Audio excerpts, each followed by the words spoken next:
Welcome to our October 6th council meeting. Let me begin with our land acknowledgement, territory acknowledgement. We would like to begin by acknowledging the land on which we gather. Land we are broadcasting from today is traditionally the land cared for by the Haudenosaunee, Anishinaabe, and Shawneetown people. Here in Waterloo region, Indigenous children were forced into the Mohawk Institute Regional Residential School in Brantford, where many suffered abuse meant to erase their languages and cultures. Local rivers and wetlands that sustained Indigenous communities were drained or polluted as settlers built our cities. These are not distant stories, they are part of the ground that we stand on. We want to acknowledge the enduring presence and deep traditional knowledge and philosophies of the Indigenous people who we share this land with today.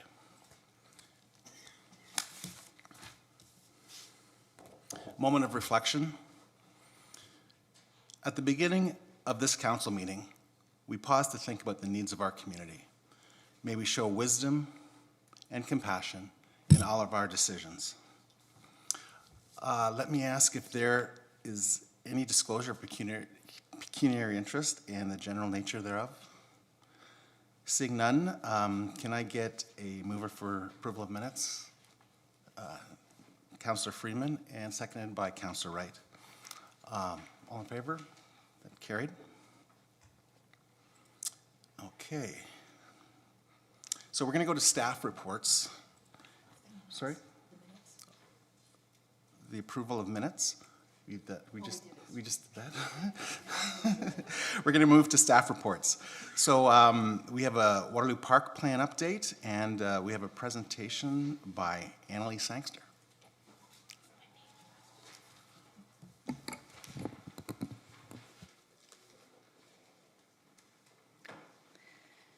Good afternoon, Chair Roach, members of council, staff, and community members. Today I am pleased to introduce and launch this project to update the Waterloo Park Plan. Waterloo Park has been a beloved part of Waterloo's urban fabric since it first opened as Westside Park on the west side of the village of Waterloo in 1893. From the beginning, it has been a preferred place for residents of Waterloo and visitors to the area to spend their leisure time, allowing participation in recreational activities. In this respect, the park has served the community well since.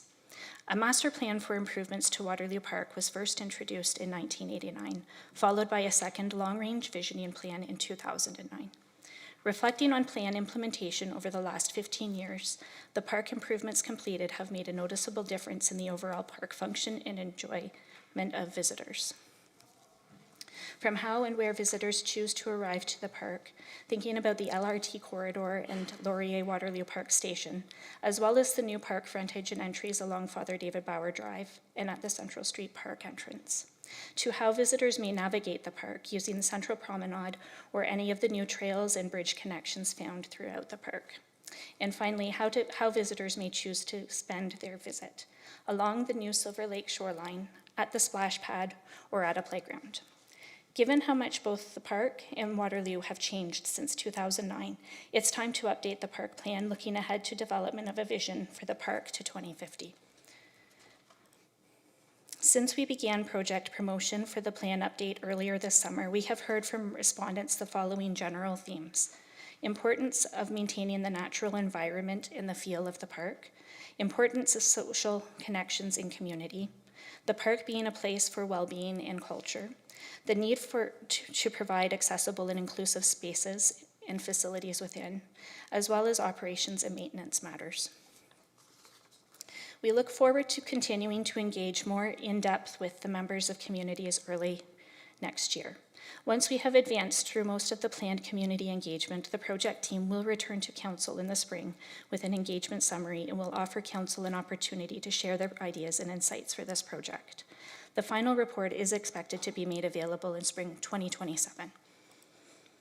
Implementation of the current park plan has genuinely been a team effort, and to the many individuals from the communities who have reached out over the years to share your thoughts, ideas, and concerns relating to the Waterloo Park, thank you. and too many past and current staff from across the organization who have contributed to park plan implementation and activated the park. There are too many of you to name, but you know who you are, and thank you.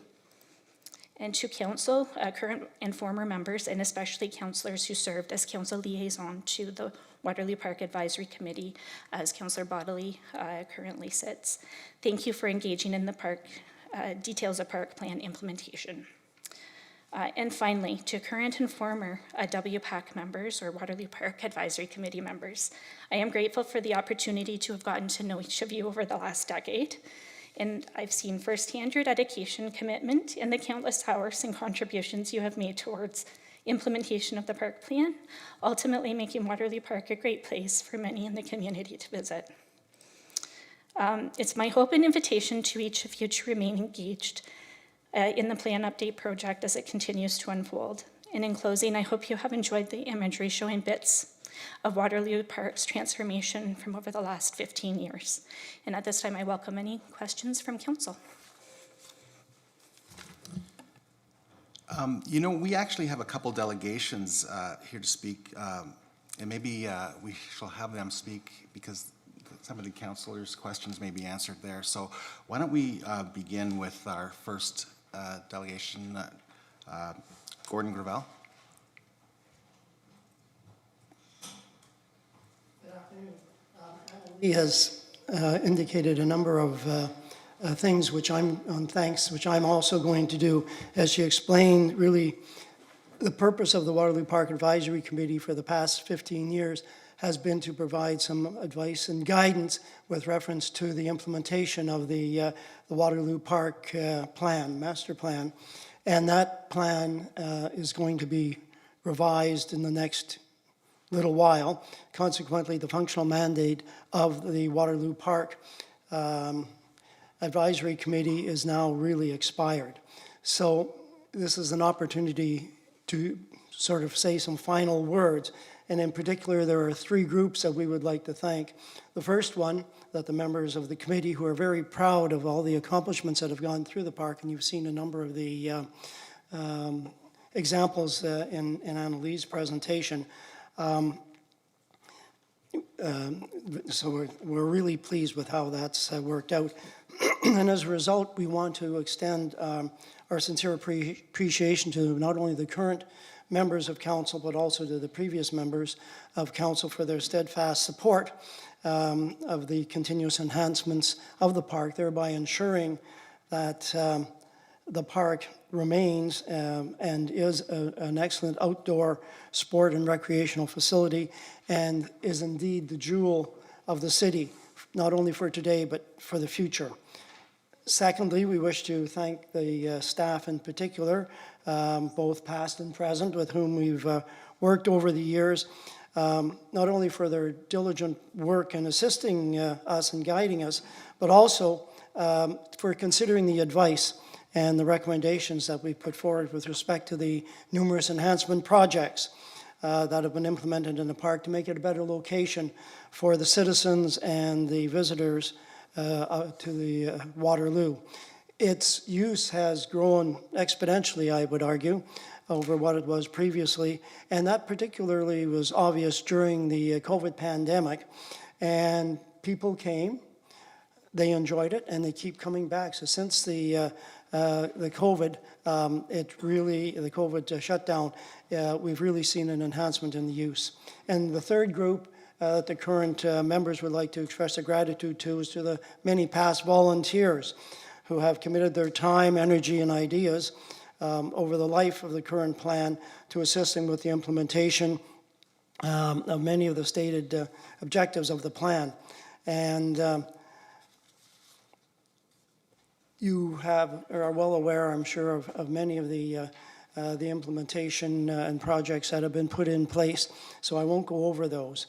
I do also want to thank staff as well. Over the past few months or so, we have been afforded the opportunity as an advisory committee to look at the planning, the procedures with respect to the upcoming Waterloo Park Plan consultation process, and have provided some suggestions on possible methods to engage the citizens of Waterloo to ensure that as many as possible have an opportunity to put their views forward and of items that they believe will enhance the park's attractiveness and utility to the citizens and visitors to Waterloo. Now, in the past, we've had a static Waterloo Park Advisory Committee. Every 2 years are new members appointed, and some leave.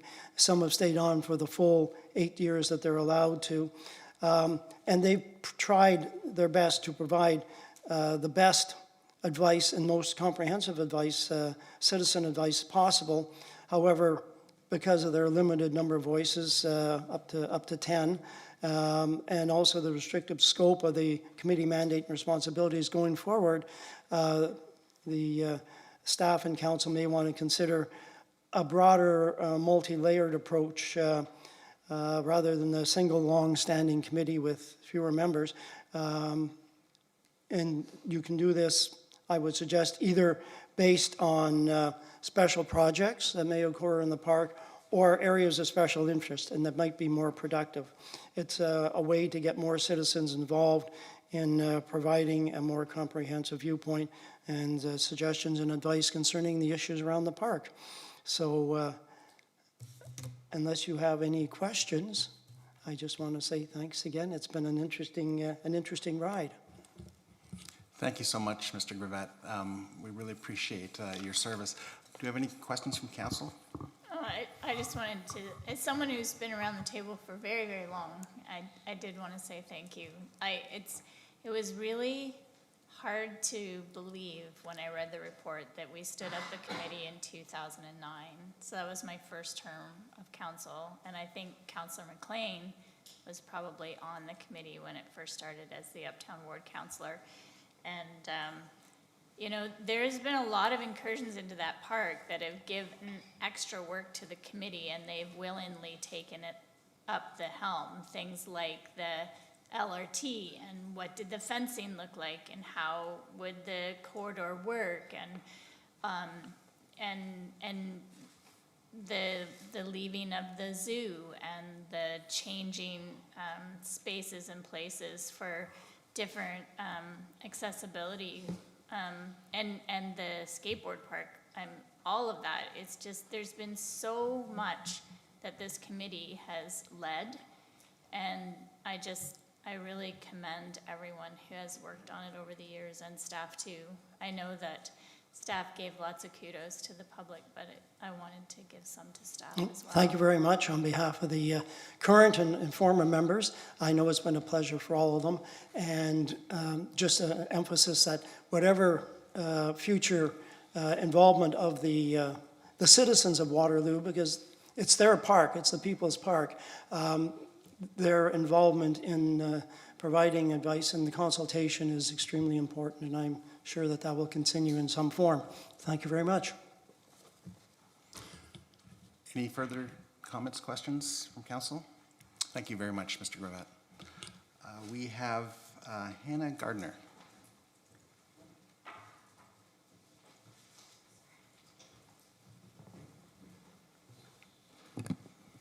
Welcome, Hannah. Thank you. Good afternoon, Chair, City Councilors, and staff. Given the content of what we have just heard, I recognize that this may be a bit premature, but I nonetheless hope that what I have to say today is helpful to all of you. I'm here to share about my experiences coordinating cultural events in Waterloo Park with the hopes of raising some awareness of barriers and offering recommendations to reduce those barriers to help create a vibrant community as the city revisits its Waterloo Park plan. Last year, around this time, neighbors in the McGregor Albert neighborhood and I planned a giraffe parade in honor of the late Dr. Ann Innes-Stagg. We received financial support through the city's neighborhood fund and accompanying technical and logistical support through the neighborhood team, allowing us to put on a memorable community event. This past year, with support from 2 Toronto-based nonprofits, 880 Cities and Park People, as well as their private funders, the Balsam Foundation and TD Bank respectively, I've collaboratively explored the idea of park processions further by hosting numerous events in Waterloo Park, including a Jane's Walk, a bubble parade, a lantern procession, which I have a few pictures of here, and most recently, just for fun, karaoke in the park. Now, this kind of small-scale activation that you see in these photographs and others like them offer unique community-led contributions to the cultural landscape of Waterloo Park. However, their specific needs are not well accommodated in the existing park booking system.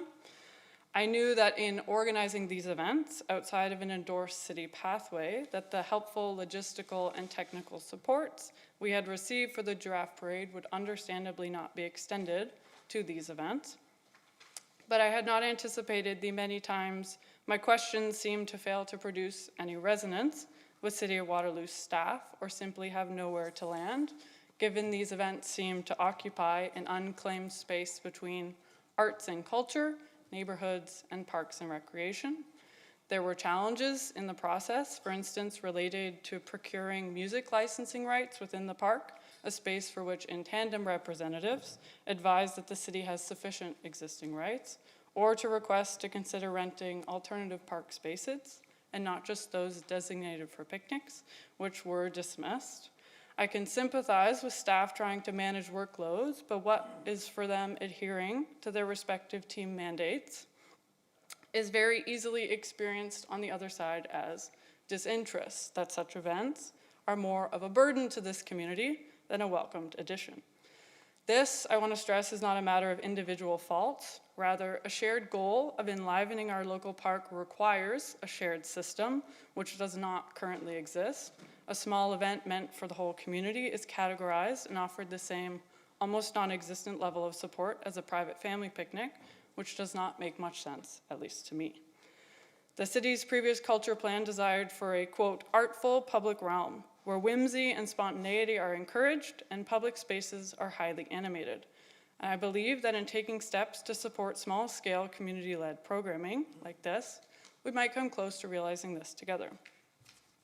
There are many creative people in the city with energy to make things happen, and what a better place to invite residents to participate in the cultural life of their city than in Waterloo Park, which connects neighborhoods as well as the major cultural institutions in the city.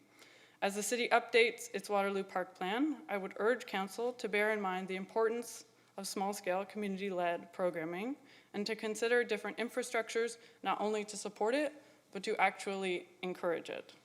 The Neighborhood Grant Program, which makes available equipment like speakers, microphones, tents, signs, as well as small amount of funding on a regular basis, can serve as one potential model for supporting this kind of programming in parks. Another model to consider is a recent pilot program in the City of Toronto in collaboration with Park People, who implemented a no-fee community activation permit available for charities, nonprofits, community groups, and individuals who put on free public events for up to 100 people between May and October that promote at least one of the city's 6 objectives. As you all know very well, budgets are tightening and taking proactive steps now in developing cooperative, low-cost cultural policy initiatives such as resource sharing and/or subsidized use of public spaces can make a difference between a vibrant and public cultural life and one that cannot be sustained. I am thankful to those of you here whose enthusiasm in the early stages of this project helped me to endure frustrations that came along the way. I'm also thankful to all of you here now for your attention today. Thank you. Thank you very much, Hannah. Any comments, questions? Go ahead, Councillor Rowe. Councillor Rowe. Thank you, through you, Chair. Thank you, Hannah, so much for your presentation and for bringing those challenges to Council, because it's important for us to hear and understand some of the challenges in the community. I really love some of the events that you have organized. So I'm looking forward. Are you planning anything that you do or are looking for support on, or what you have planned for the community?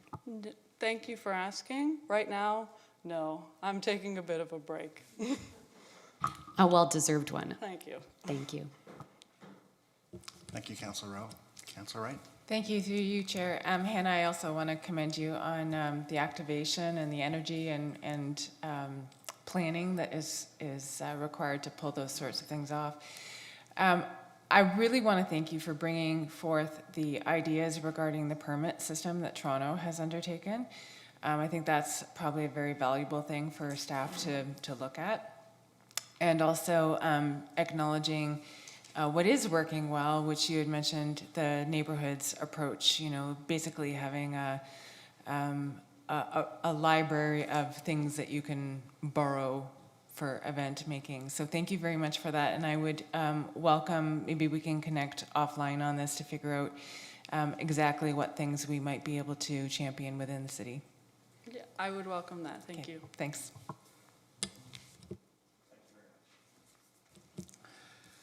Okay, we have a recommendation with regard to this report recommendations.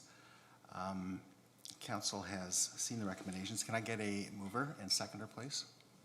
Councillor Freeman, Councillor Rowe, all in favor? Carried unanimously. Excuse me. Part B of this 2026 council schedule, the recommendation that it be approved, and may I please get a Councillor Rowe and Councillor Freeman, all in favor? Thank you. Carried. We're going to move to our public meetings, our informal public meeting. This is an informal public meeting to consider item 8A, zoning bylaw amendment Z-25-23, Van Mar Developments, 171 King, GP Corp., 167 to 171 King Street South. There will be no decisions made tonight. Council and the public are seeing this application for the first time. Council is looking for feedback from interested parties with respect to this application. Tonight's comments will be taken into consideration in developing a staff position on this application, and a staff report will be considered by council during a formal public meeting at a future meeting. All property owners within 120 meters of the subject lands and anyone who signs the registry will receive notice of the formal public meeting. Anyone who wants further notice of this application, including the formal public meeting and passage of any bylaw, should sign the appropriate registry located in the back on the desk at the rear of council chambers. So the planner, Caitlin Bish, will now provide a brief overview of the application. Welcome, Kate. Good afternoon, Chair, members of council, city staff, and the public. This is the informal public meeting for zoning bylaw amendment Z 2523, 167 to 171 King Street South. This property is located on the west side of King Street South, just south of the William Street and King Street South intersection, and has an area of approximately 0.52 hectares in size, with frontage along both King Street South and Caroline Street South. To the north, it is an existing 8-story mixed-use building, as well as the Herb Kampf House, which is a designated heritage building under the Ontario Heritage Act. To the east is an existing 19-story mixed-use building. To the south is an existing low-rise residential neighborhood consisting of freehold townhouses. And to the west is an existing 3-story retirement residence, as well as Brewmeister's Green. Located on the site is the Koonslabat House, which is a designated heritage building under the Ontario Heritage Act. In December 2024, City Council adopted Official Plan Amendment 58, also known as OPA 58, which formed Phase 1 of the Official Plan Review. As part of the Council adoption of OPA 58, several sites across the city were deferred at the request of the landowner. Following the Council adoption of OPA 58, staff engaged the landowners for each of the deferral sites to better understand their concerns and collaboratively discuss options to resolve the deferrals. After evaluating each site, staff prepared recommendations to resolve the OPA 58 deferrals, where 4 of the deferred sites were deemed appropriate to be resolved through a new Area-Specific Policy, or ASP, as modifications to OPA 58. The ASP approved for 167 to 171 King Street South permits that a maximum height of any tower on the lands may be up to 38 stories in height, with a maximum average height of all towers being no greater than 35 stories. The ASP also permits ground floor residential uses to be permitted along the Caroline Street South frontage. Finally, the ASP states that matters relating to appropriate built form, density, transition, setbacks, entrances to first-story dwelling units, and buffering from adjacent lands shall be regulated by the implementing zoning bylaw. Staff note that although OPA 58 has been adopted by Council, final approval from the Ministry of Municipal Affairs and Housing is required for the policies to be in effect. At this time, OPA 58 is still with the Ministry for final approval and is not in effect. The City of Waterloo's current official plan designates this land as Uptown Mixed Use, which is located within the Uptown Urban Growth Center, and more specifically, the Uptown Complementary Transition Area. This designation accommodates and encourages mixed-use development that includes commercial, employment, and residential uses in a broad range of forms. This includes medium to high-density residential developments in freestanding or mixed-use buildings. The site is located in a primary node, anticipated to accommodate a significant share of the city's future population and employment growth in a compact urban form. This property is zoned as Uptown Mixed Use 81 or U2 81, which permits standalone and mixed-use multi-unit residential buildings, as well as a range of commercial and employment uses. Site-specific zoning C-159 applies to the site, which applies a holding symbol to the lands and requires compliance with the provincial D6 land use compatibility guidelines, as well as verification from the province of Ontario that a record of site condition has been completed. On this slide is an image of the proposed site plan, as well as the ground floor plan, which demonstrates the location of the proposed building, including the towers and relocated heritage building. Vehicular access from both Coutts Lane and Caroline Street South to the parking within the podium, as well as on-site loading and lay-by spaces, have been proposed. As shown through the rendering included in this slide, the development proposed includes 2 towers on top of a 5-story podium. One tower, which is oriented towards Caroline Street South, is proposed to be 37 stories tall, including the podium, and the second tower, oriented along King Street South, is proposed to be 33 stories tall, including the podium. A total of 834 units, which includes 1,075 bedrooms, has been proposed for the site, with a total of 8,211 square meters of amenity space. 790 square meters of commercial space has been proposed, which fronts along King Street South. Finally, a total of 403 vehicular parking spaces and 256 bicycle parking spaces has been proposed on site. Through the submission of the formal application, the applicants have requested the following amendments to the zoning bylaw.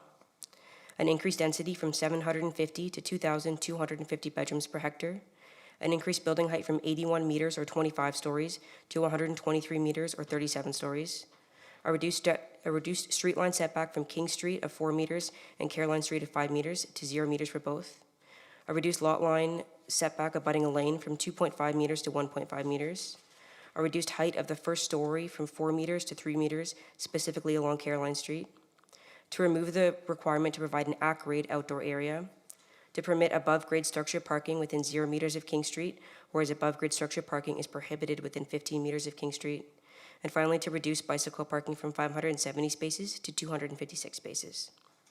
Through further review of this application, additional amendments to the zoning bylaw may be identified.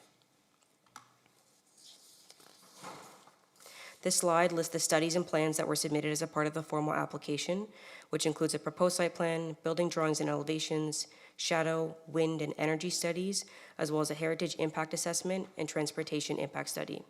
Through further review of the application, additional required studies may be identified. The next steps to move this application forward starts with staff reviewing the submitted studies and reports, as well as compiling and reviewing public and external agency comments.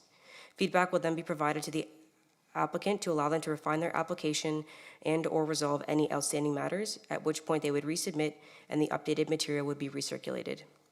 As previously noted, at this time, OPA 58 has been adopted by Council, but is under review with the Ministry of Municipal Affairs and Housing for final approval. This application would not come into effect until either OPA 58 is approved or an independent official plan amendment application is brought forward to amend the current official plan. Once a date for a formal public meeting has been determined, surrounding property owners will be notified via mail and a new public notice will be published in the record. This concludes my presentation, and I'm happy to answer any questions from Council. Thank you, Caitlin. Does any councillor have any questions for staff? Please remember this is an informal public meeting and only questions of clarification may be asked Council members should not express opinions at this point. So, Councillor Freeman? Through you, Chair.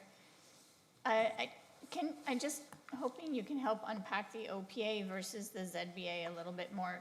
Can I trouble you go back to the slide where you outlined OPA 58? So in OPA 58, where it says the maximum height of any tower may be 38 stories. So does that imply then it would be a single tower and then it could be 38 stories in height? Because I'm trying to understand how that is with or is it multiple towers such that the average height of all those towers, so you could have 10-story, 20-story, 38 is 35? Is that what, okay. And then because the minister hasn't approved OPA 58, can we now go to your slide where you outlined the requests of so this increase in density isn't based on OPA 58, it's based on our existing OPA, is that correct? Or does OPA 58 speak to density? Through the chair, to you, Councillor, OPA 58 removed density restrictions, but density restrictions are still within the zoning bylaw, so they would require the amendment for the zoning bylaw to permit the proposed density. Okay, so I guess if I understand correctly, we don't have an implementing zoning bylaw for OPA 58 per se. Through the chair, to you, Councillor, no, because OPA 58 hasn't been approved at this time, we don't have a zoning bylaw to implement it because we wouldn't be able to approve it without those policies in effect. Okay, so even though we contemplated this in OPA 58, what's listed here on the zoning bylaw amendments are all based on the existing zoning, not what we might contemplate for that space. Through the chair, to you, Councillor, yes. Yeah. All right, that's super helpful. So with regard to the reduced street line setback, when you come back, can you help us to understand other existing applications or other existing sites nearby that may have received a 0-meter setback? Yeah. Through the chair, to you, Councillor, that's absolutely something we can include within the final staff report. If that's an amendment that's brought forward, is like similar instances of reduced setbacks within the uptown area specifically. That would be great. And then with regard to the, what was the other, sorry, I did have another question and I'm trying to blank on it. Well, It's why gone. don't we go I'll to let Councillor Wright? Councillor Wright go Okay. ahead, but thank you, this was very helpful. Go ahead, Councillor Wright. Thank you, through you, Chair, and happy to let you come back when you retrieve that thought. I'm just looking for clarification on why we prohibit parking structures within 15 meters of King Street. I'm just wondering if you can help us understand that. I know that that's already part of our rules, but I just want the explanation. To the chair, to you, Councillor, it's my understanding it has to do with activation of the streetscape. Parking is not considered an active use. We want more active uses like commercial, specifically commercial, sometimes amenity space for residential units as well. So structured parking isn't something that we would encourage, and that's why we have the prohibition through the zoning bylaw. Although the parking on the first story is behind active uses along King Street and those residential uses along Caroline, they have structured parking within their podium above that, and the prohibition would still apply to that. Okay, and just as a follow-up to that, so when we look at that surrounding block, we approved a property over on John Street and King that had structured parking in it, and as you mentioned, there's structured parking in the 144 Caroline. So we've already approved that in this context in that broader block. That's what I'm clarifying. Through the chair to you, Councillor, it's my understanding that yes, there might be other applications that have already received this amendment. Yeah. Okay, thank you. That's what I just wanted to make sure I was straight on that. Thank you, Councillor Wright. Are there any other questions? Go ahead, Councillor Vasek. Thanks, through you, Councillor Roach. I think there was reduced bike parking. I can't remember the numbers, but I'm curious for the request, the rationale behind that request. Through the chair to you, Councillor, the applicant is here today, so they may be able to speak to that rationale further, but there was information provided through their planning justification report regarding that request. Go ahead, Councillor Rowe. Thank you, through you, Chair. Thank you for the presentation, Caitlin. I'm just wondering about the about green space. And so this proposal does not have any at-grade green space. However, it does propose rooftop terraces. So I'm wondering if that is sufficient for the development itself, for the neighborhood. Is that meaningful green space, a rooftop proposal? Through the chair to you, Councillor, all the submitted plans and studies are still under review. The rooftop terrace that's proposed on the 5th-story podium, that would be private amenity space, and that speaks to the 8,211 square meters that the applicant has proposed. That would differ from like landscape open space. They're not considered exactly the same. Regarding the rationale for not providing it, because it is something that our zoning bylaw requires, I would defer to the applicant. They might be able to provide some additional information. Thank you, I will do. And I have another question, just about the shadow and wind impact. So I have read the report so far, and I know they're under review, but I'm just curious about any impacts, for example, on the Iron Horse Trail, particularly for walkability and cycling in cooler months. Through the chair to you, Councillor, the sun and shadow study is still under review, and our urban designer will review it. Through preliminary review of it, staff have noted that the shadows go from west to east and primarily are northern based, so they are minimal to no impacts along the south edge, which is where the Iron Horse Trail goes. Thank you. Councillor Freeman, did that question come back? Yeah, I remembered it now. It's with regard to the convertible frontage on the 4-meter reduction to 3 meters on the first floor. So is the suggestion then that they don't want any commercial uses then on the main floor? Through the chair to you, Councillor, through OP 58, they received the permissions for the ground floor residential uses along Caroline Street. It's my understanding that typically residential uses require a lower ceiling height versus a commercial, which requires extra space for infrastructure. So that most likely would lend to that reduced height, but the applicant can provide some additional information regarding that. That's great. Okay. Are there any further questions from council to staff? I will now ask any registered delegations to come forward. We have Andrea and Paul.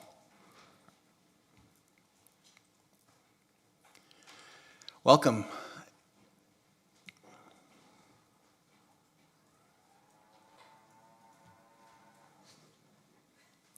Welcome, Paul and Andrea. You have 10 minutes to share. Yes, we'll share our time. Thank you, Chair and Council. And I'm going to keep my comments very brief, and I'll let Andrea do most of the talking today. But anyway, I just want to, from the developer's perspective, just want to share a little glimpse of sort of our journey so far from our time since we purchased this land to better understand what this project means to us. We recognize, the core of the city really only stretches a few blocks in the uptown core. I would suggest maybe somewhere from John Street up to perhaps Bridgeport or something, so not a lot of blocks. But this puts 171 King really at the center of the heart of uptown Waterloo. And if you factor in the sight lines and its location next to Brewmeister Park, and its importance is certainly magnified by the presence of the Heritage House, which ironically is actually not that obvious to the casual passerby because of its incorporation right now into the funeral home. Vanmar and Urban Legend have been working in partnership together for over 8 years now, and our partnership is strong because we have a shared belief that we're not only community builders, but we're stewards of the land that we own and develop. And we prefer to develop in the Waterloo region because this is where we make our home and our living. Our journey this far has really focused on 3 significant areas of importance with respect to this project. The first was understanding and appreciating the scale of the project. This project's going to bring a lot of new people to the uptown core, and we feel that really good circulation at the ground level is certainly very, very important through thoughtful design, simply because we want this project to blend into the urban core and not be a burden to it. The second is a high level of quality exterior finish. We've spent a lot of time thinking about the materials and the architecture, and we've chosen some very high quality materials that I think will provide a visually striking building in addition to the uptown core. And the third and perhaps most significant component is the heritage component. We've brought that heritage house to the forefront. We've reactivated it and promoted it, and we're proposing an adaptive reuse as a significant restaurant use, which hopefully will become a very big contributor to the character of the Uptown core. And I'll note this is the third property that our group has purchased with a heritage asset on it. And we relish the opportunity to take these homes and buildings and reuse them and repurpose them to continue to write history within our community. So in closing, I just want to state I'm very passionate about the work that we do. And like you as leaders in our community, we're constantly striving to do better and to set new standards of excellence in our community. The Uptown is a special place, and I look forward to collaborating with staff and council on the addition to the Uptown core. Thank you, and I'll turn it over to Andrea. Thank you, Paul. I think Caitlin and I are probably closer to the same height, but I'll stand up straight. I'm Andrea Sinclair. I'm a partner with MHPC Planning, and I'm going to build upon the presentation by staff, and where I can, I'll try to maybe address some of the questions that council's already had this afternoon. So I think everyone's very well aware of where the site's located. I won't spend too much time on this, but really just to point out, we are in a priority intensification area. We are equidistant between two existing LRT stops, walking distance to Iron Horse Trail, and several other amenities. And also importantly, within the Uptown, we are outside of the floodplain area. So some of the Uptown, as council's well aware, very restricted in terms of residential development. We don't have those restrictions on this site. In terms of site statistics, council asked about the OPA and the height. So it is intended if there's more than one tower, it's an average. So we have one tower that's 37 stories and one at 33, which gives us that average of 35 stories that was already considered by council back in July.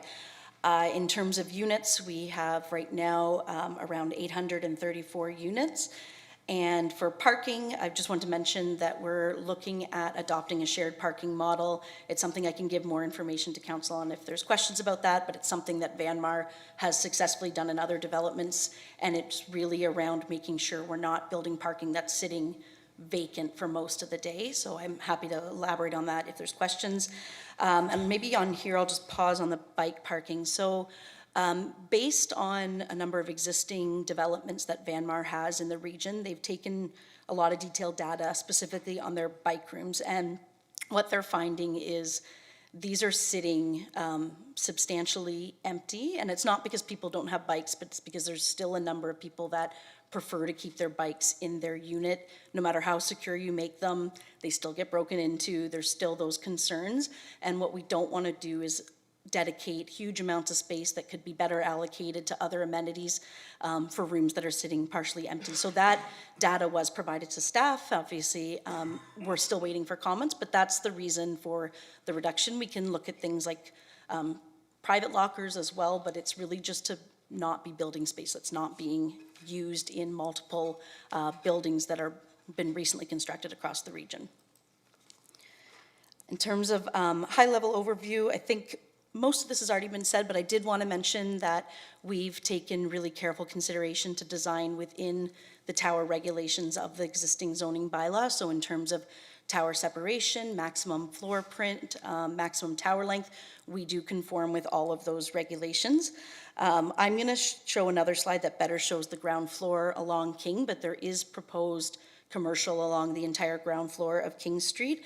The site-specific amendment for Caroline was really because we recognize Caroline is more of a residential streetscape, and we didn't want that to just be back-of-house type of thing. So we wanted to be able to have units to still animate that streetscape. As I mentioned, we're incorporating a shared parking model.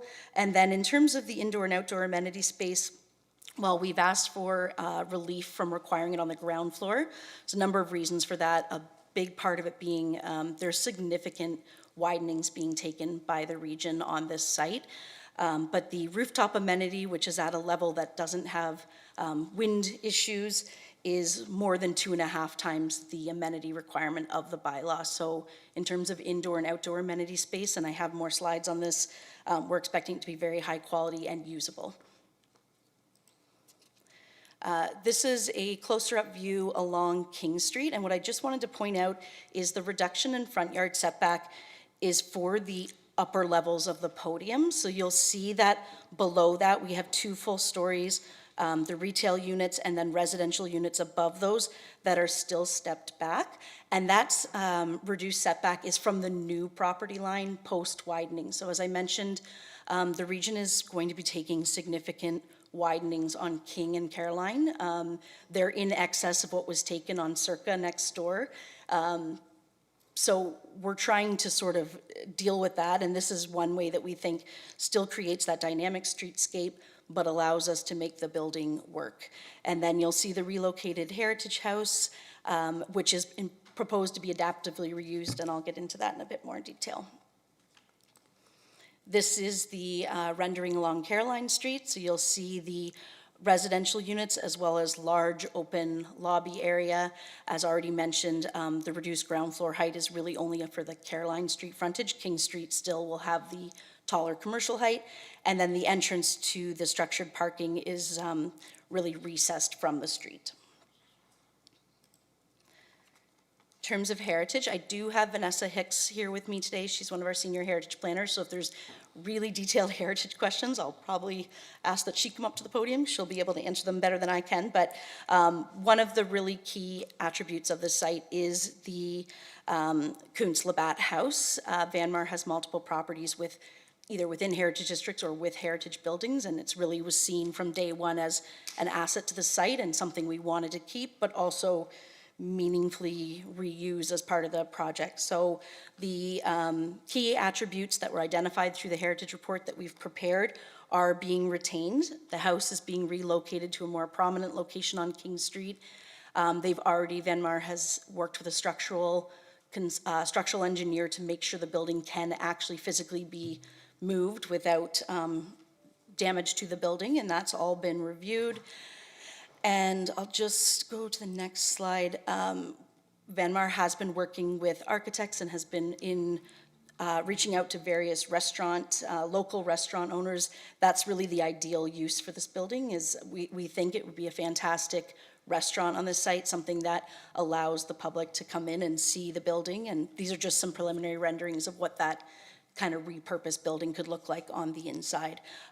We would maintain sort of the wraparound porch and all of those aspects. And I would say significant work to the building facade and in consultation between Vanmar and our heritage team to really get this right and make sure it sort of works as part of the development. That's been a pretty key component. And then in terms of amenity, and I know I'm running out of room here, so I'll try to go quick.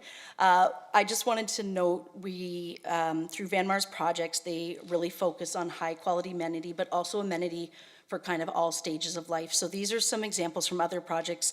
And one of the ones I want to focus in on is this lower left photo, which is they're starting to incorporate in their projects, which is like family space. So if you have young children and you're in one of these buildings, you have area with indoor play. So everything isn't just kind of like an empty sort of sitting area. They really put in very high quality amenity and have done in all of their projects.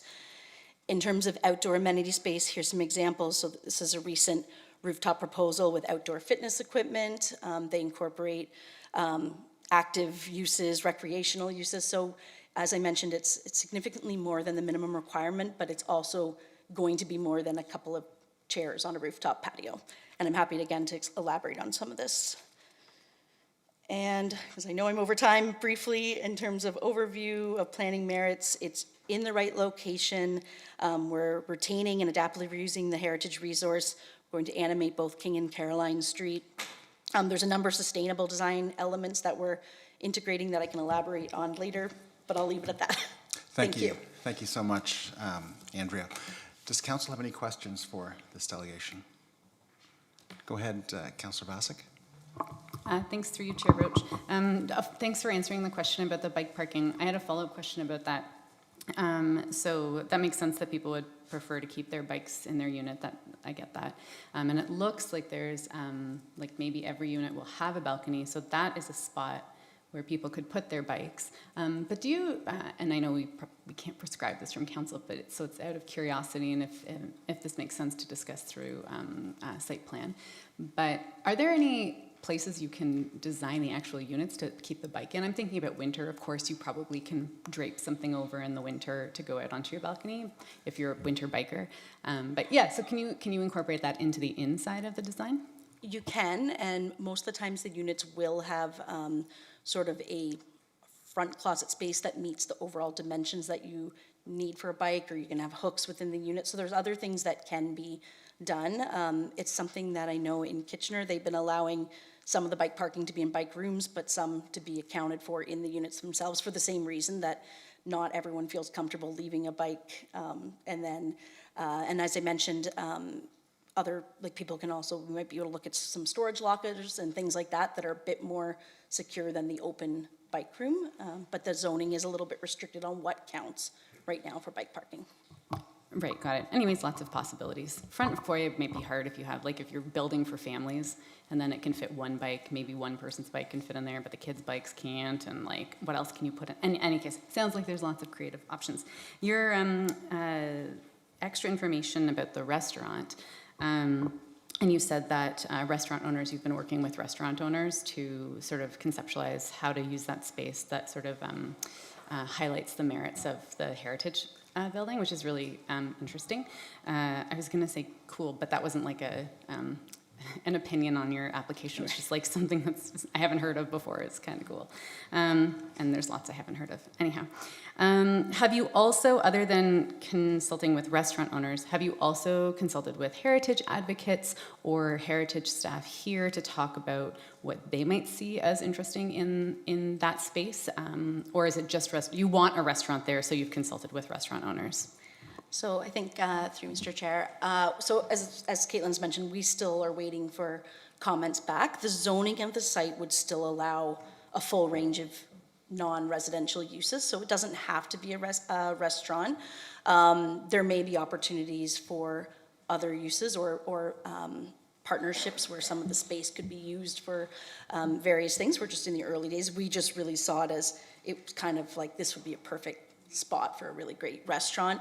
And then in terms of that shared parking model I briefly mentioned, that's one thing we do know is that in this location, we're just far enough away from sort of the uptown parking so that we would need to make sure there was good parking for this to work. And that is kind of what that shared parking allows us to do. But the door is definitely open to other ideas. It's just what we're thinking would be great here. Great. Can I ask staff, if you're able to, can you bring this to the Heritage Committee? They might have some thoughts on it. Through the chair, this has to go to the Municipal Heritage Committee. They've already been circulated and they will provide comments. Great, yes, thank you. On the restaurant specifically? Through the chair, because they're relocating the building, they're being consulted. The use specifically, I don't know, but it's absolutely something that we can bring up to them. Yeah, great, thanks. And as for the shared parking, and I was curious what that was as well.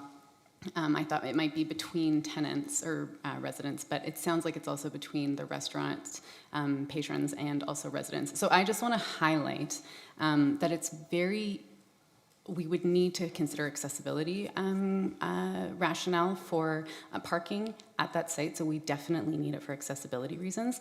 But the Uptown is very walkable, and so I don't want to, I know sometimes businesses can feel like they're losing business if they don't have parking right in front of their place. But that's been shown to not be true, that actually overall, you might lose some people, of course, some customers, and that's really unfortunate on both ends. But you actually overall as a business make more money. And so I just want to consider that someone could park in the, the Beer Town, the lots where Beer Town is, and walk. And then, in fact, they can register their car overnight in the Beer Town lot, so if they had a little bit too much to drink, they can just get home on their own. And so just want to say, like, I don't want to overemphasize the need for parking for the restaurant. And through Mr. Chair, I think, and that's sort of the beauty of this shared model, is what we don't want to do is have a whole bunch of parking that's only for one particular use in the building.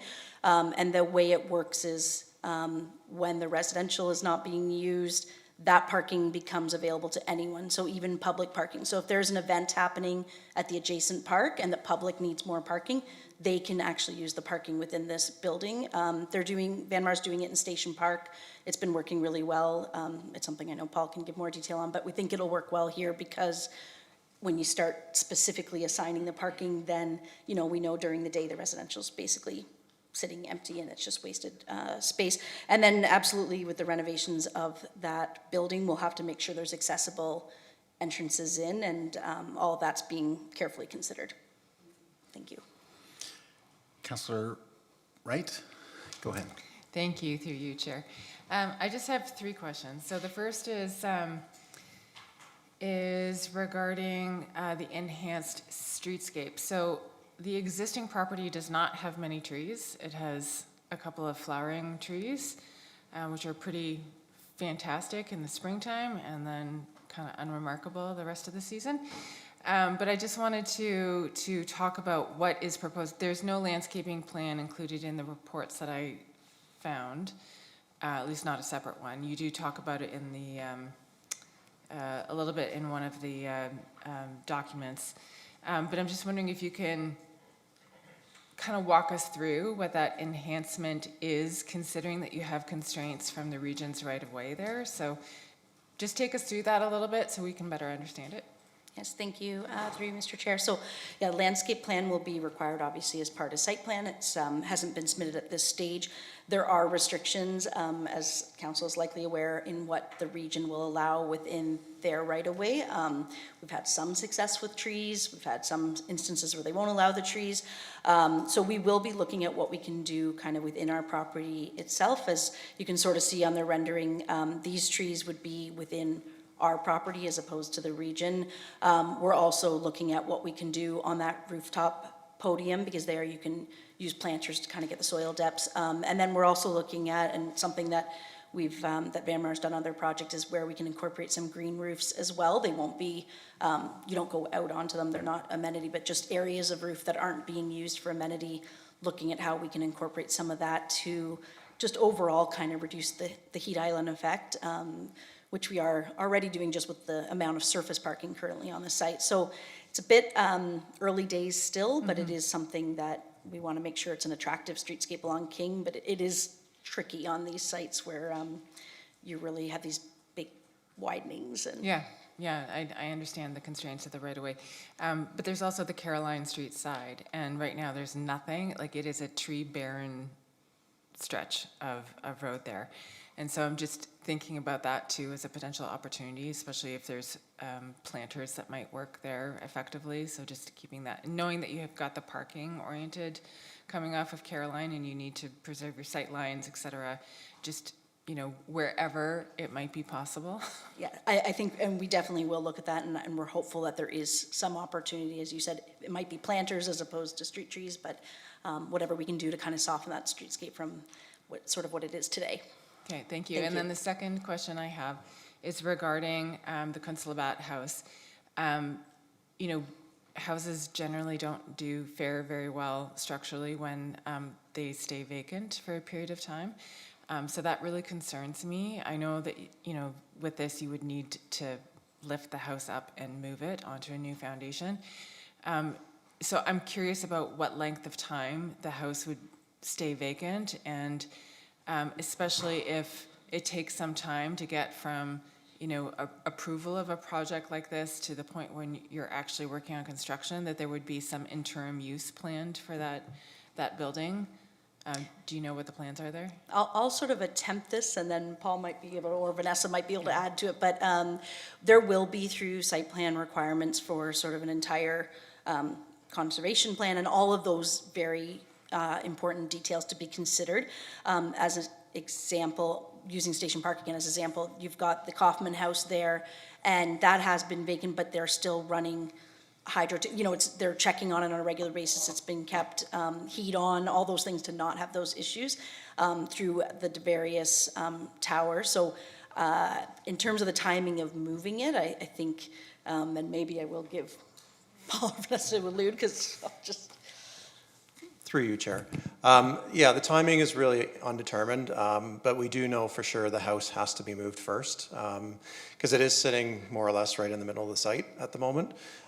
So we do have to move it, but yes, as Andrea mentioned, like Station Park is a good example, the Kaufman House there. That house has been, when we acquired the property in 2019, it's been actively used and monitored since then, and is continuing to, and we would expect that this would be the same thing with this house.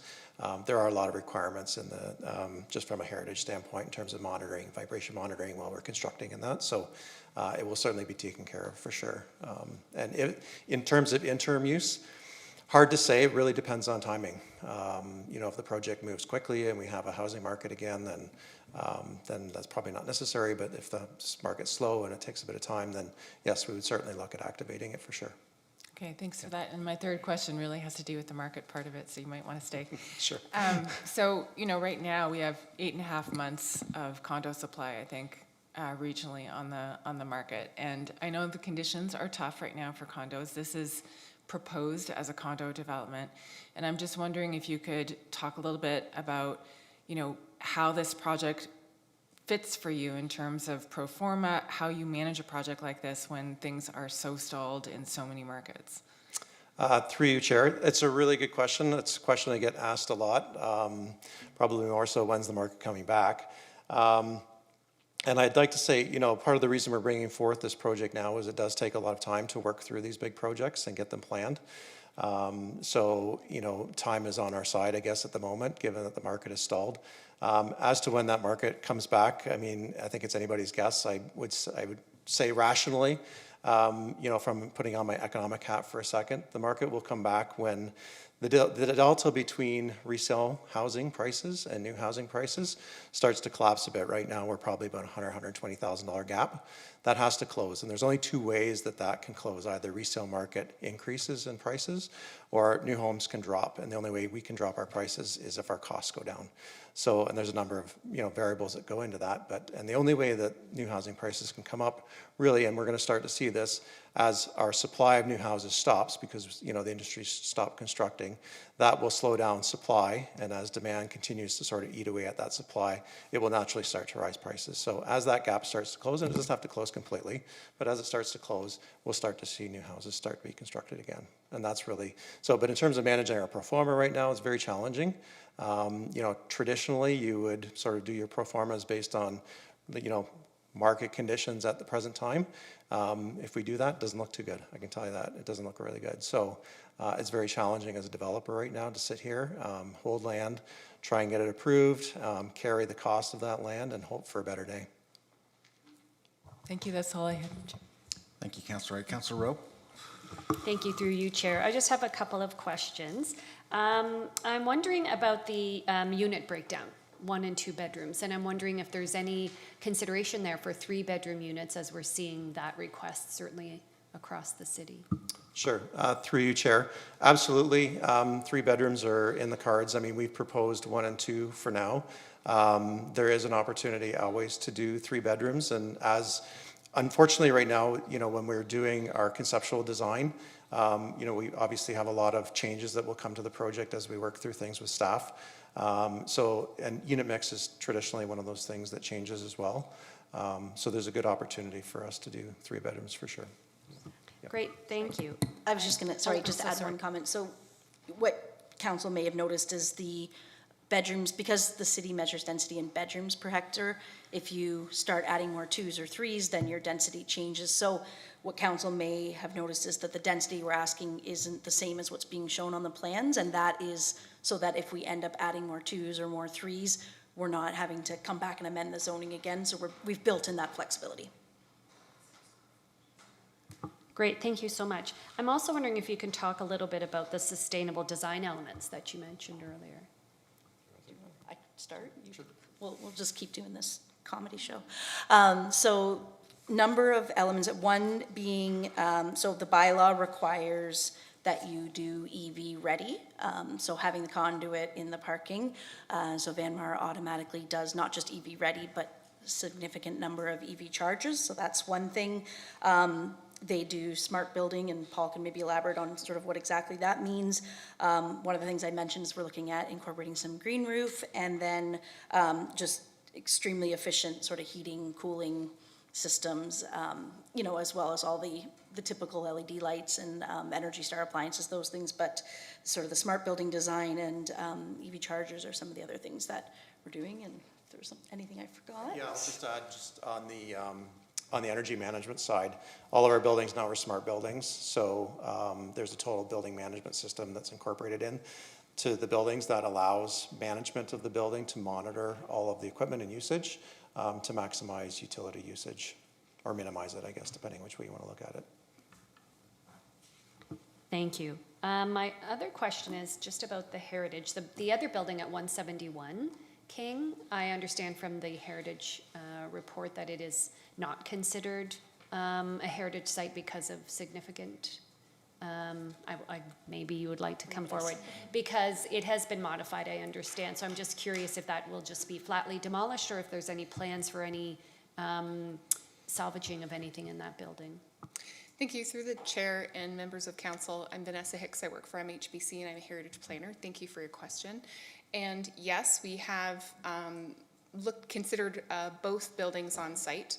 The current designation bylaw applies only to the Kunstlabat house, and when we went through the entire site, we do recognize that there used to be a house, as you call it, 171 King Street. It has been completely enveloped in the herb and good building. There's very little left of that building anymore. What we call it in our business is heritage integrity. That heritage integrity has been diminished through those considerable alterations over time. And I can tell you that I will be working in the future with staff on any mitigation. We will document the site. We can include salvage of any building materials in that as well. Thank you. That sparked another question too, and I'm thinking about the archaeological. I believe there's a phase 1 has already been conducted, and I'm just curious about moving forward. So if there's phase 2 or 3, if you have any Indigenous consultation or anyone that will be on site, or that you will be deferring to, how that process works for you. So yes, archaeology is being done. I think we don't expect it will likely go beyond a stage 2, but we'll obviously see. There has been, prior to even submitting the application, Vanmar has been consulting with Indigenous groups, has already entered into agreements with Indigenous groups, so for the on-site monitoring and things like that. And then, of course, through circulation of the application, we don't have comments yet, but there may be additional comments that come in. Great, thank you. And I'm just thinking one more question. I think, if memory serves me correctly, and I didn't pull up a map, that there is a heritage, a condo next door, the former brick site. I have to look up on the map. Is that taken into consideration? Is there any allowances for that, or any complementary designs? Just thinking about that site. Thank you for your question through the chair. Yes, our heritage impact assessment does a complete analysis of whether or not the development will result in any potential adverse impacts to that adjacent building, and ultimately, no, there were no adverse impacts identified. And yes, through the design of this building, the context of the site was very much taken into consideration, and that includes the variability of those built forms and materials and things of that nature. So yes, that was taken into consideration as well. Thank you. Thank you. Thank you. Any further questions from council? Okay, we do have another, we do have some more registered delegates. Bob Publicover, Waterloo. Welcome. You have 10 minutes, Bob. Yes, good afternoon, Bob Publicover. I had informed Ms. Bish that I wanted to do something. I live with my partner at 34 Norman Street, which is right at the corner of Caroline, and directly opposite where the garage is proposed to be placed. And no doubt you'd like to have a 38-story building opposite your house that close. But anyway, we recognized when we moved there, my partner and I, that the area is, where we live, is located in a central city neighborhood, and we anticipated change.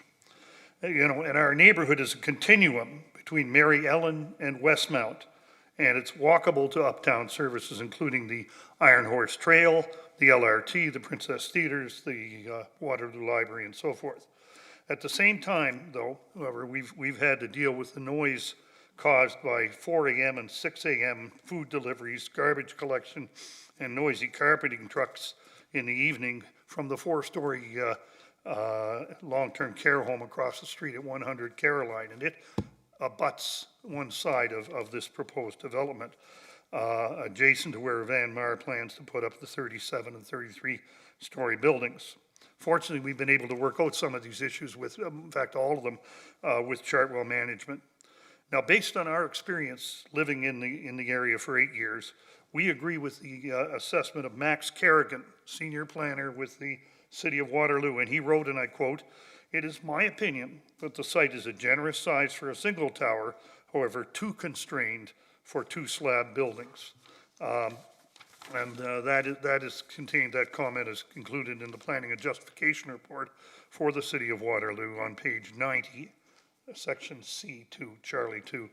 Mr. Kerrigan points out negative impacts of the proposed Van Maar buildings on the residents of the circa 1877 building at 181 King Street, which will also be felt by residents of Caroline, Fremont, and Fullerton Streets. And these include concerns about the already existing shortage of parking spaces that prompts visitors presently who are visiting the Circa building to park in the urban good parking lot at night and on weekends, on Sunday nights. And now, under this proposal, that area would disappear. The 2-building proposal, in my opinion, appears to lack no green space, or to have no green space or gardens at surface levels.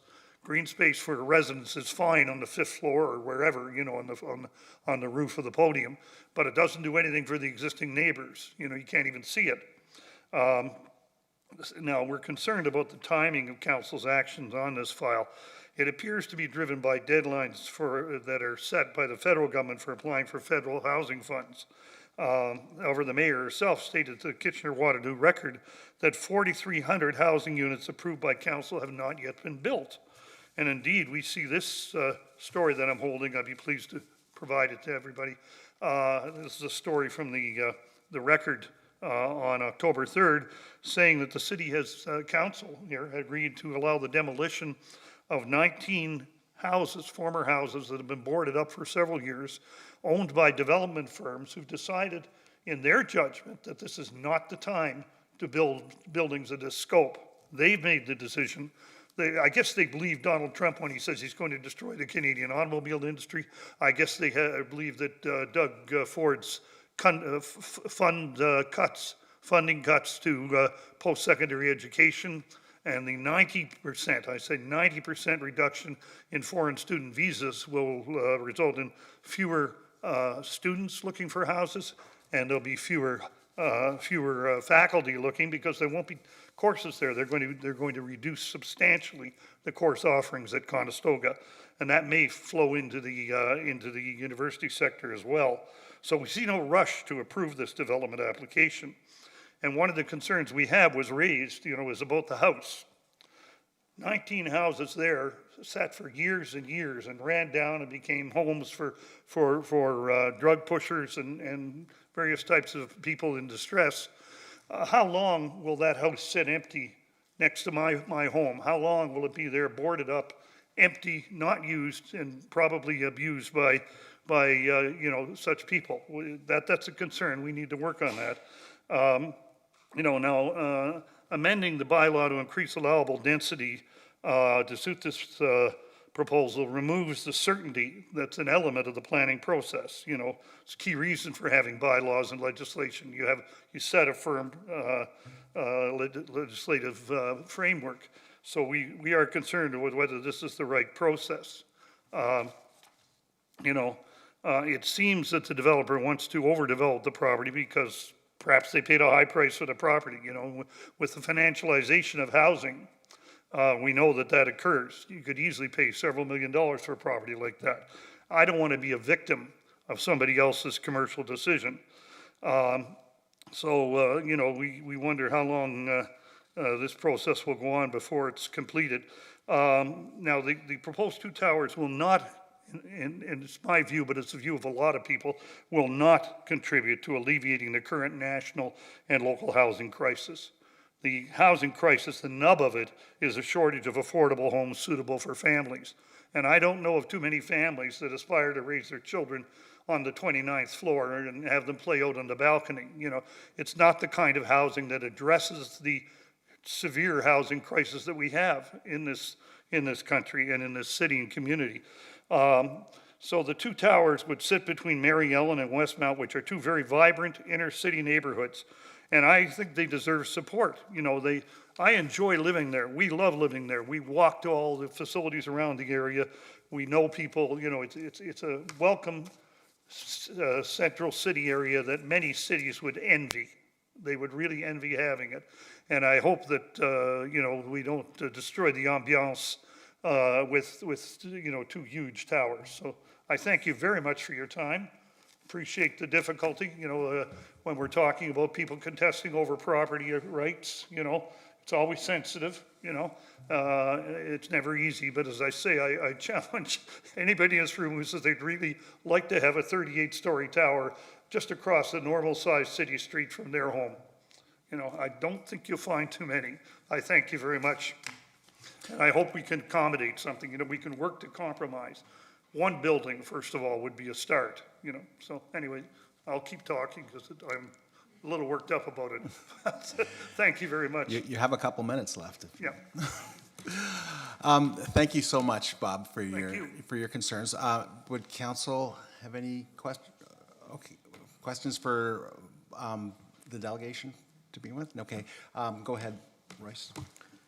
Thank you, through you, Chair Roach. Just a question for staff. Speak to the delegates' commentary around the timing. Could you advise as to some of the provincially legislated timelines that we have to meet in order to have applications come forward here? What our requirements are, and whether or not we're meeting those timelines on this application that's put forward today? Through the chair to you, Councillor, because this is just an independent zoning bylaw amendment application, the provincial legislation requires that we process the application and that council administers a decision within 90 days of the application being deemed complete. That's great, thank you. And if I may, Chair Roach, there's just one comment that you made, Mr. Public Cover, and I thank you for coming in today that I couldn't quite let go myself, and I just wanted to highlight that families in the city of Waterloo and in the country here come in all shapes and sizes, and anybody who's living in a 1, 2, or 3-bedroom apartment in a high-rise development, that's still a perfectly valid family, in my opinion, and there are many, many residents who live in the city of Waterloo who are raising families in high-density apartment buildings in the city, and I don't think that we should be sort of suggesting that that's some sort of lesser than way of living in the city of Waterloo, because we have substantial amount of residents who are doing so. Thank you. Councillor Basak. Thanks, through you, Chair Roach. I get worked up all the time, Bob, and I'll use my 2 minutes, and I'll use your 2 minutes in some other context, so good to know. I have a question for staff about your comment that I found now in the planning justification report about saying it's my opinion that the site is a generous size for a single tower, however, too constrained for 2 slab buildings. But then it goes on to say, staff recommend reducing either both tower floor plates or specifically Tower B's floor plate to a more slender point tower configuration to provide more sufficient separation distances that are context sensitive. There's so much in there, so I'm trying to understand. It sounds to me from that ideally from this recommendation here, 1 is good, but in place of that, what's being proposed is not good, but there is some sort of in-between alternative, but I can't really make sense of what that might mean from this because it's so, there's so much in that one sentence. Through the chair to you, Councillor, it's my understanding that the comments that they're referring to would have been through the pre-submission consultation. the design has changed since the initial consultation that was done at the end of last year, beginning of this year, which includes, from my understanding, a move towards point towers as opposed to what was initially proposed. The staff haven't had a chance to fully review all the studies and reports submitted, so I can't speak in detail to the comments, but there has been design changes already since this application was brought forward to the city originally. Councillor Rowe. Through you, Chair. Question for staff. I just wanted to clarify, the delegate said something to the effect that the Housing Accelerator Fund was associated with this, possibly, or just in general. I wasn't sure, and I should have clarified that with you, but I just wondered if you could clarify what the Housing Accelerator Fund actually does apply to. Through the chair, it's my understanding that the Housing Accelerator Fund from the city is not involved in this application. It would contribute towards our housing targets if building permits were pulled, but other than that, I don't have any understanding of it being involved with HAF. Thank you. Councillor Wright. Thank you. Through you, Chair. This is, again, just a question for staff, just to confirm or clarify. The 2021 StatCan data says that 88.2% of the city's total housing supply is 2+ bedrooms. And I'm wondering if we're tracking the ratio of 1-bedrooms to multi-bedrooms in the supply across the city. Is that something that we track?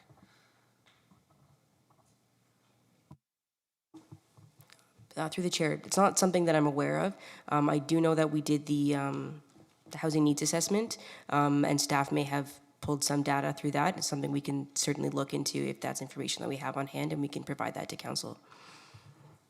Okay, thank you. I think that would be helpful in continuing briefing notes for council, just to really understand what that broader picture is. Thanks.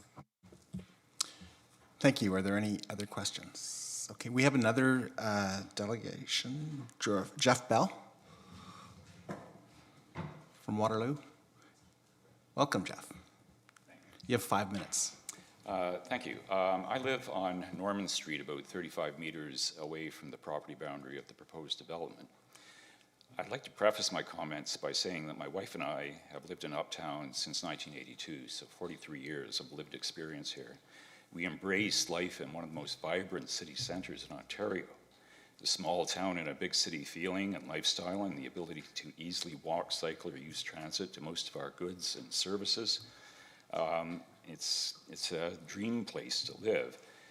We supported the implementation of the ION LRT, which was, of course, a subject of much debate, and we use it, and we also support the intensification of land uses along the Central Transit Corridor.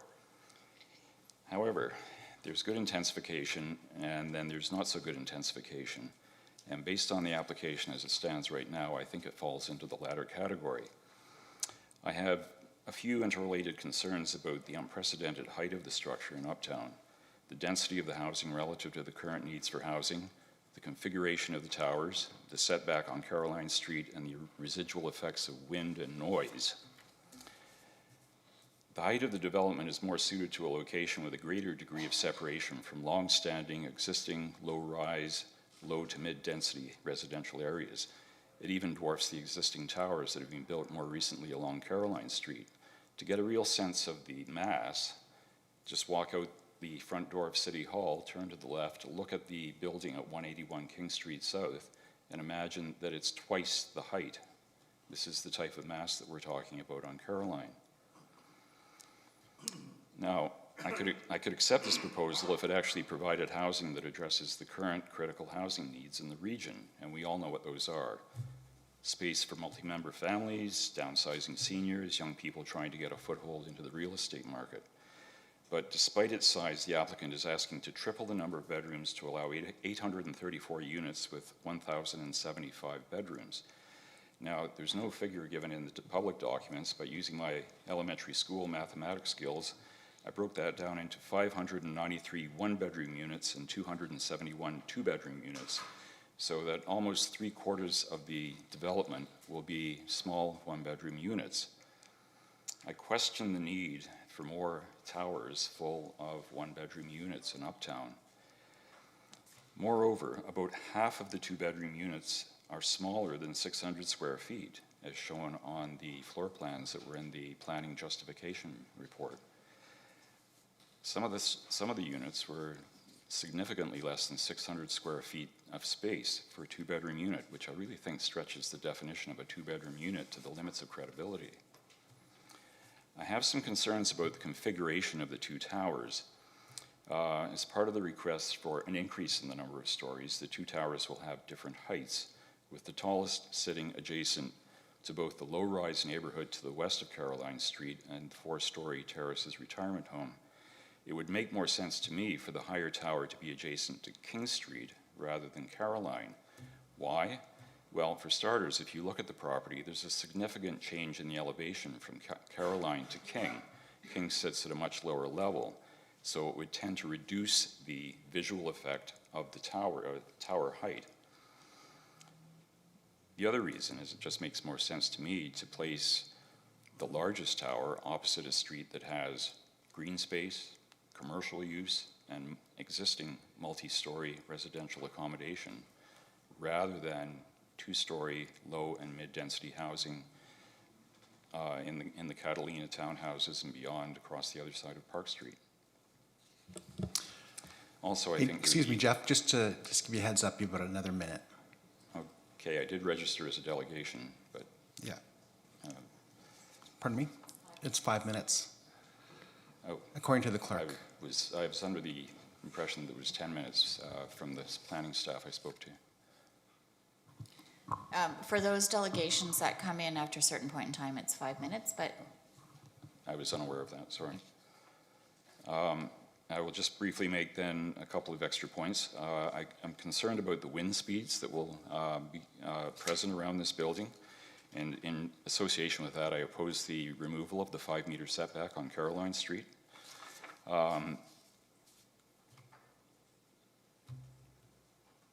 In the planning justification report, the issue of wind speed around this structure is summarily dismissed.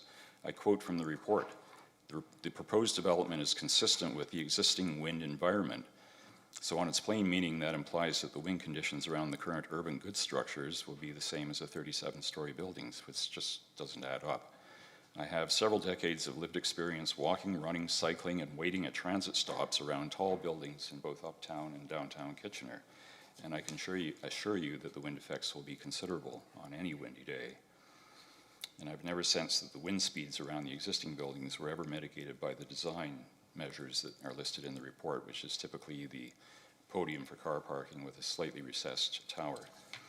With respect to noise, the planning justification report focuses on noise solely from the perspective of the occupants of the development.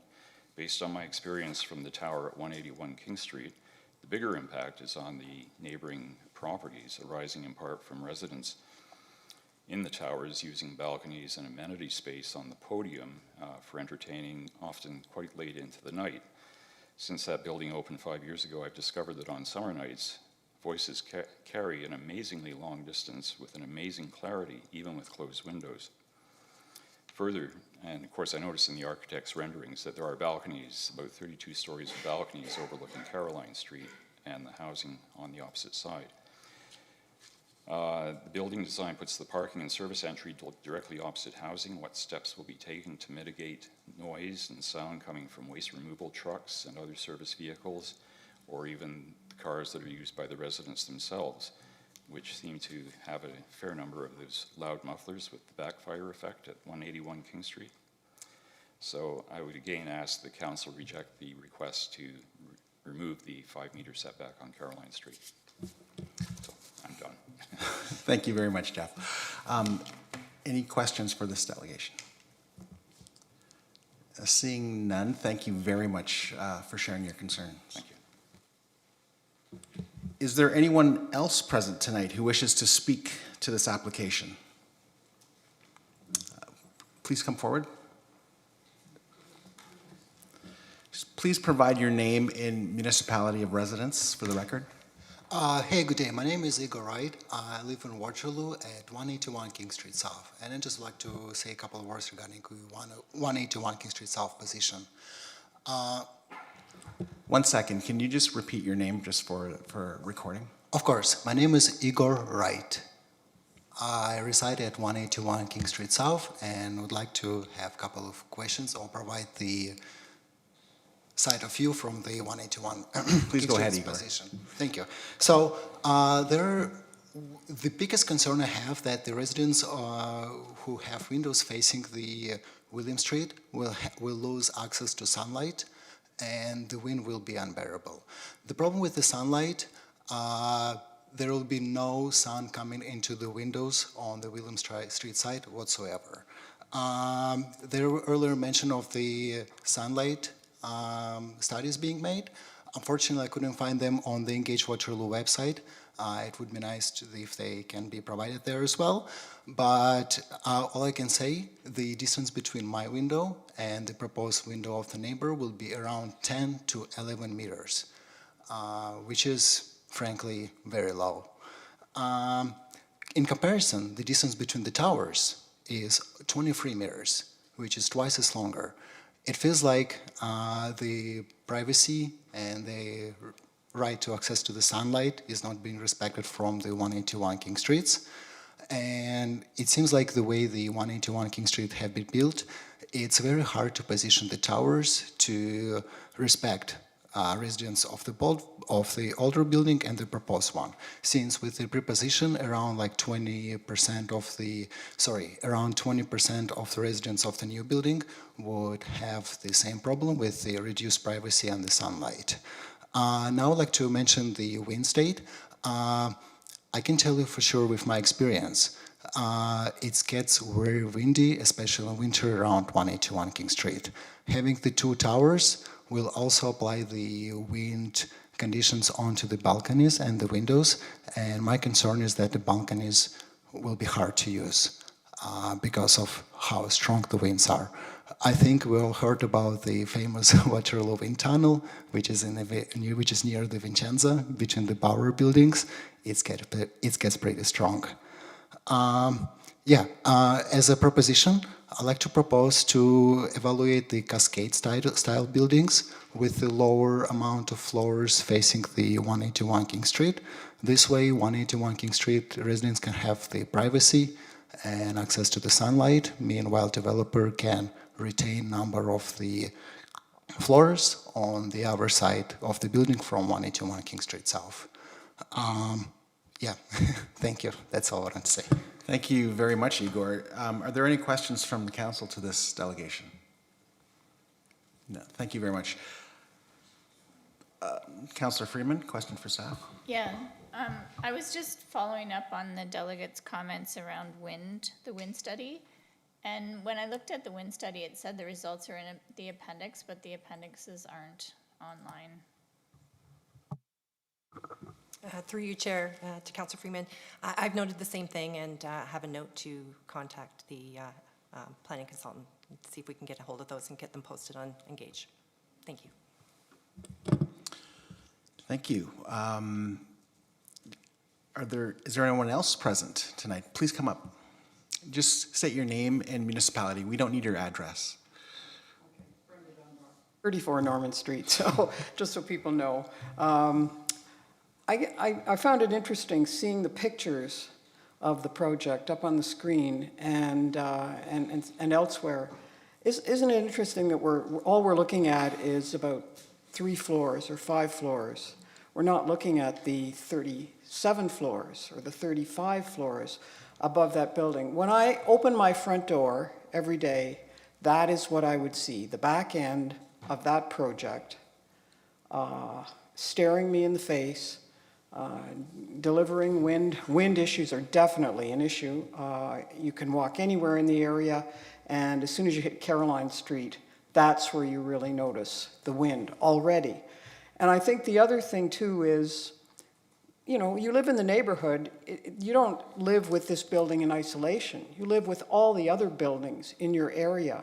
And we welcomed Circa to the extent that it was a reasonably moderate-sized building.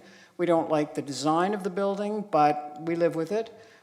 We have more buildings that are planned, as you know, by the city for further along, up at John and King on both corners, and the building across from Vincenzo's. We like to the extent that it has very nice outdoor landscaping, which is accessible to the public. You know, the bike path was really going through that building until recently when the city redirected it over to John Street. But it's attractive. They take time and spend a lot of money to make that property on the outside very, very acceptable to people who live in that community. And people want to be cooperative. They want to and are prepared to accept a certain level of change. But as Jeff said, there are times when change goes too far. And to talk about, for example, trees, which is a very good issue on the site, and there was some discussion about planters. Well, if you live on the site, you know that because of the seniors' home across the street, they are not walking on the side with the bike path, of course, because people often go ridiculous speeds, and we're cyclists too, on the bike path. All of those residents stick to the opposite side of the street where the building project would be, and they are walking at a very, very slow pace, trying to stand upright, whether it's in walkers or in wheelchairs. And big planters, for example, are just not going to work for them because they're already trying to maneuver themselves in relatively small spaces.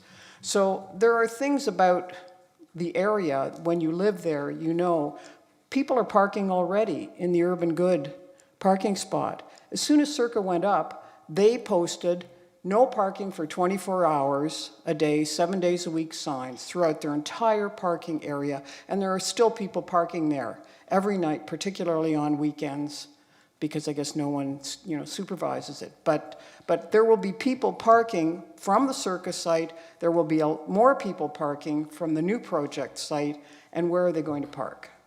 You know, I think we all know the answer to that question. So anyway, enough from me. Thank you. Thank you so much. Are there any questions from council to this delegation? No?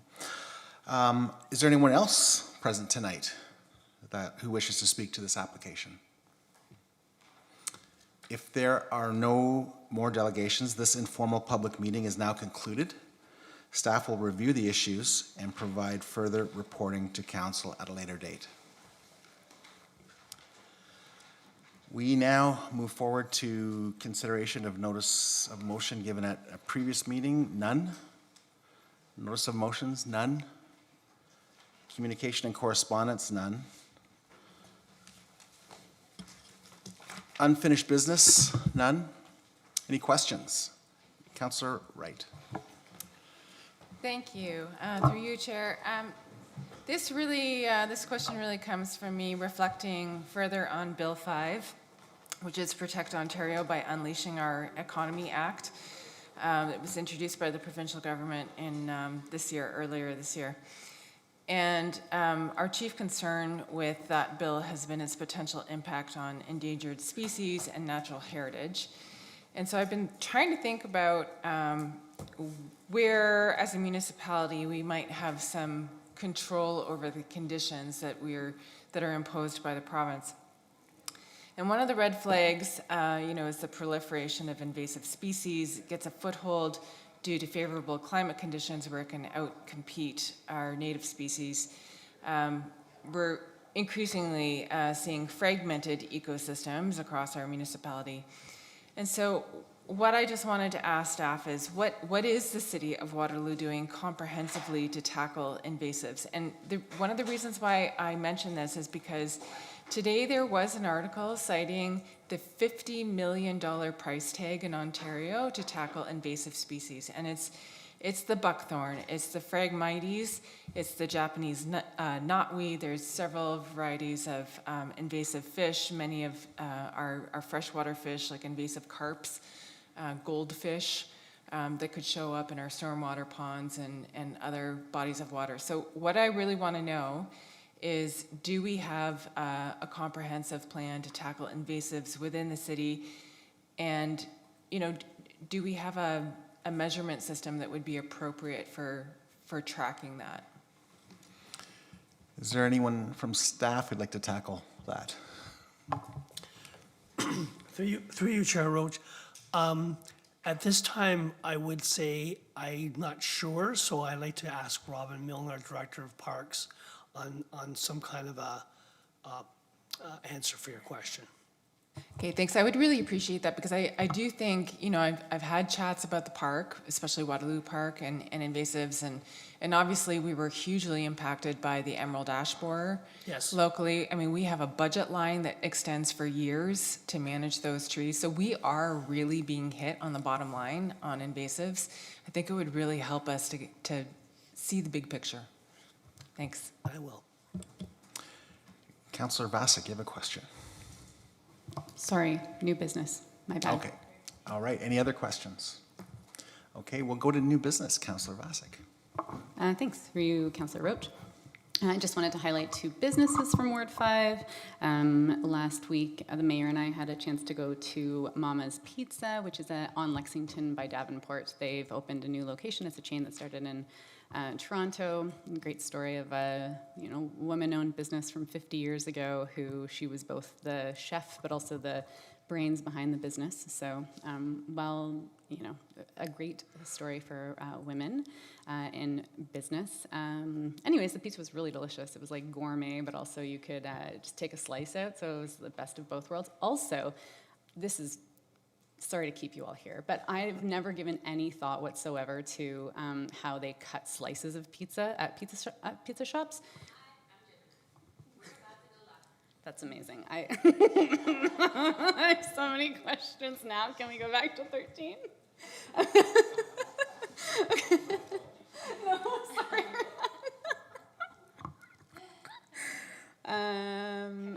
Cutting pizza, thank you.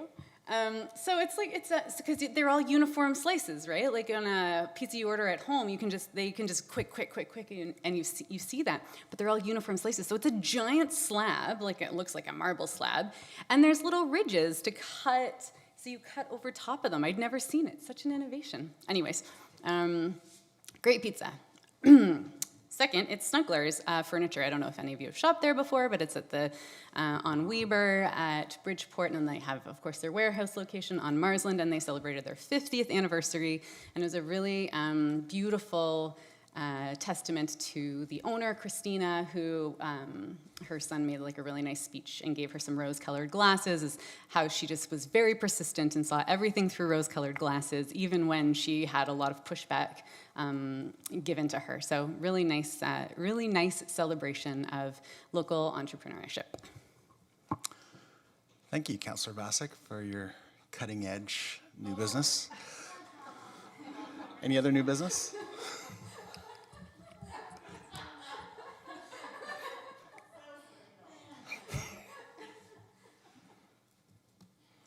None? Oh, Councillor Wright. Yeah, just one last one.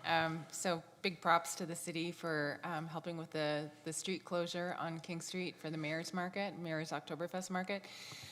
It was such a hot day, but it was so much fun, and there were so many people that came out. And so it's really, really appreciated that we were able to make that happen in partnership with the BIA. Thanks. Councillor Rowe. Yes, I actually just want to say kudos to staff for the amazing paving work that was done at Thorndale Park. The neighborhood loves it, and it's really fantastic. And I don't think the staff hear that often enough about smaller projects too, right? It's really great. Great. Enactment of bylaws, Royce, seconded by Councillor Freeman. All in favor? Carried. And adjournment, Councillor Rowe and Councillor Hanmer. All in favor? That's unanimous. Thank you. Good night.